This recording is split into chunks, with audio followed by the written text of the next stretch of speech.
Hello, ഇത് വെള്ളിയാഴ്ച ചെറിയൊരു വ്ളോഗാണ്. വടകരപ്പള്ളി പോകാമെന്ന് വിചാരിച്ചു. മനുവിന് ലീവായതുകൊണ്ട് തന്നെ. അപ്പോൾ ഞാൻ അനിയൻ മനുവും കൂടെയാണ് പോയത്, ഹാലയും. അങ്ങനെ പുതുനഗരം, അതായത് അമ്മയുടെ വീട്ടിൽ നിന്ന് അനിയത്തിയും മാമയുടെ പിള്ളേരും വരാമെന്ന് പറഞ്ഞപ്പോൾ അവരെ വെയിറ്റ് ചെയ്ത് കുറേ പോസ്റ്റ് അടിച്ചിരുന്നു. അങ്ങനെ ഹാലയെ വണ്ടിയിലിരുത്തി ഓട്ടിക്കുകയും അത് ഇതൊക്കെ ചെയ്ത് അങ്ങനെ ടൈം പോകാൻ വെച്ചു. ശേഷം അവർ വന്ന് എത്തി. സമയം അപ്പോൾ 1 മണിയായിരുന്നു. അപ്പോൾ അനിയന് നിസ്കരിക്കാൻ സമയം എന്ന് പറഞ്ഞിട്ട് അവൻ എന്തൊക്കെയോ പറയുന്നുണ്ടായിരുന്നു. വടകര പള്ളിയിൽ നിസ്കാരം 1 മണിക്കാണെന്ന് പറഞ്ഞിട്ടായിരുന്നു അവൻ എന്തൊക്കെയോ പറഞ്ഞത്. അവർ ഹാലയുടെ കൂടെ മൊത്തം ഒരു ചിരിയും കളിയായിരുന്നു. അങ്ങനെ പള്ളിയിലെത്തി. ജുമാ നിസ്കാരം ആയതുകൊണ്ട് തന്നെയാണ് നല്ല തിരക്കുണ്ടായിരുന്നു. അങ്ങനെ നിസ്കാരം കഴിഞ്ഞ് ഞങ്ങൾ ഫുഡിന് വേണ്ടി വെയിറ്റ് ചെയ്യുമായിരുന്നു. നല്ല തിരക്കായിരുന്നു കൊണ്ട് തന്നെ ഫുഡ് കിട്ടാൻ നല്ല വൈകിയിരുന്നു.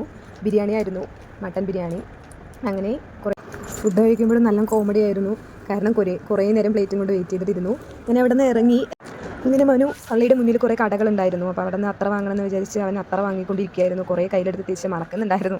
ഏതൊരു ഫ്ലേവർ എൻ്റെ അടുത്ത് ചോദിക്കുന്നുണ്ടായിരുന്നു. ഞാനും ഓക്കെ എന്ന് പറഞ്ഞത് അതും എടുത്ത് ഞങ്ങൾ ഇറങ്ങി. അവിടെ നിന്ന് നേരെ ഞങ്ങൾ പോയത് മലമ്പുഴയിലേക്കാണ്. മലമ്പുഴയിലേക്കായതുകൊണ്ട് തന്നെ അപ്പോൾ സമയം 3 മണി കഴിഞ്ഞിട്ടുണ്ടായിരുന്നു. ഓക്കെ, തിരിച്ചൊരു 6 മണി 7 മണിയാകുമ്പോൾ നമുക്ക് തിരിക്കാമെന്നുള്ളൊരു സമയത്തിലാണ് ഞങ്ങൾ പ്ലാൻ ചെയ്ത് പോയത്. അവിടെ എത്തി കാറ് പാർക്കൊക്കെ ചെയ്തിട്ടുണ്ടായിരുന്നു. മനു പാർക്ക് ചെയ്തിട്ട് വരുമ്പോഴേക്കും ഞങ്ങൾ പതുക്കെ നടക്കുകയായിരുന്നു. പിന്നെ ഞാനും അനിയത്തിയും കൂടെ ഫോട്ടോ ഒക്കെ എടുക്കുന്നുണ്ടായിരുന്നു. അപ്പോൾ ഹാല നല്ല ഉറക്കത്തിൽ എണീച്ച സമയമായിരുന്നു. മനു പറഞ്ഞു എന്തായാലും ഡാമിൽ ഈ സമയത്ത് പോകേണ്ട, നല്ല വെയിലും ആയതുകൊണ്ട് തന്നെ നമ്മൾ സ്നേക്ക് പാർക്കിൽ ആദ്യം കയറാമെന്ന് വിചാരിച്ചിട്ട് ഞങ്ങളെല്ലാവരും സ്നേക്ക് പാർക്കിലായിരുന്നു പോയത്. മലമ്പാമ്പും മുതലയും അതുപോലെ തന്നെ കിങ് കോബ്ര, അതായത് രാജവെമ്പാല, അങ്ങനെ കുറേ നേരം അങ്ങനെ ആ രാജവെമ്പാലത്തിന് കുറേ നേരം ഞങ്ങൾ നോക്കി നിന്നു. ശേഷം പുറത്തിറങ്ങി. ഇവിടെ കുറേ ഉപ്പിലിട്ട സാധനങ്ങളൊക്കെ ഐറ്റംസൊക്കെ ഉണ്ടായിരുന്നു. മാങ്ങയാവട്ടെ, നെല്ലിക്കയാവട്ടെ, കുറേ പൈനാപ്പിളും കാര്യങ്ങളൊക്കെ. പക്ഷെ ഒന്നിലും താല്പര്യം ഉണ്ടായിരുന്നില്ല. ഞങ്ങളെല്ലാവരും നല്ല തണുപ്പുള്ള സർബത്തും കുടിച്ചിട്ട് അങ്ങനെ നേരെ മലമ്പുഴയിലേക്ക് കയറി. അവിടെ നിന്നും കുറേ ഫോട്ടോസും കാര്യങ്ങളൊക്കെ എടുക്കുന്നുണ്ടായിരുന്നു. അങ്ങനെ ഉള്ളിൽ കയറി മനുവും ഹാലയും കൂടെ ഊഞ്ഞാലിരുന്നു. ഒരേ കളിയായിരുന്നു. അവൾ ഫുൾ എൻജോയിലായിരുന്നു. കാരണം മാമയുടെ പിള്ളേരും ഉണ്ടായിരുന്നു. വൈബിലായിരുന്നു അവൾ. അങ്ങനെ ഫുൾ ആക്റ്റീവിലായിരുന്നു ഹാല. അതുകൊണ്ട് തന്നെ ഞങ്ങൾക്കും ടൈം പോയത് അറിഞ്ഞില്ല. ശേഷം ബോറടിച്ചു തുടങ്ങി. കാരണം അവിടെ പ്രത്യേകിച്ച് കാണാനായിട്ട് പുതിയതായിട്ടൊന്നും ഒരു ആക്ടിവിറ്റീസും ഉണ്ടായിരുന്നില്ല. അങ്ങനെ ഞാനും മനും കുറേ നേരം നടന്നു. മാമയുടെ പിള്ളേരും അനിയത്തിയൊക്കെ പിന്നാലെ ഫോട്ടോ എടുത്തിട്ട് പതുക്കെ നടന്നു വരികയായിരുന്നു.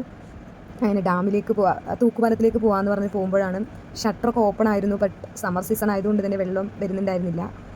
അങ്ങനെ യക്ഷിയും കണ്ട് ഞങ്ങൾ അവിടെ നിന്ന് പുറത്തേക്ക് ഇറങ്ങുമ്പോഴാണ് കവയിലേക്ക് പോകാമെന്ന് തോന്നിയത്. പിന്നെ അങ്ങനെ ആ റോഡ് മൊത്തം വൈബായിരുന്നു. ഒരു ശബ്ദമില്ലാതെ നിശബ്ദതയിലായിരുന്നു. ആകെ എന്തോ ഒരു ബോറടി ആയിരുന്നു. കാരണം അവിടെ മൊത്തം ഒരു സൈലൻ്റ് ആയതുകൊണ്ട് തന്നെ എല്ലാവരും ഒരുപോലെ ടയേർഡായി, ഇതുപോലെ വെയിലും ആയിരുന്നതുകൊണ്ട്. അങ്ങനെ ഓൾമോസ്റ്റ് ഞങ്ങൾ അവിടെ എത്തുന്ന സമയത്ത് 6 മണി കഴിഞ്ഞ്.